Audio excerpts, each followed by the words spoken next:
नाज़रीन, अब खबर शामिल करते हैं कराची से, जहां ABC न्यूज़ के नुमाइंदा मोहम्मद मूसा चांडियो की रिपोर्ट के मुताबिक सच्चल गोट गवर्नमेंट अस्पताल गायनी एमरजेंसी वार्ड को नाइट में ताला लगा दिया जाता है।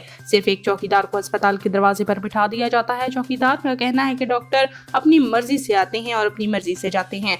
यहाँ का डॉक्टर स्टाफ मौजूद नहीं होता। इलाका मकीनों का कहना है कि डॉक्टर्स हराम की तनख्वाहें ले रहे हैं। तफसीलात के मुताबिक इलाका मकीनों का कहना है कि सरकारी अस्पताल के डॉक्टर्स गवर्नमेंट की जानिब से दी गई अद्वियात बाहर के मेडिकल स्टोर्स पर फरोख्त कर देते हैं। अहलियाने इलाका सच्चल गोट, शर गोट और गाजी गोट की अवाम परेशान शदीद परेशानी में मुब्तला होकर अपने हल्का के MNA, MPA और दीगर आला हुकाम से इलाका मकीनों ने इल्तिजा की कि खुदारा हमारे इस मसले को हल किया जाए।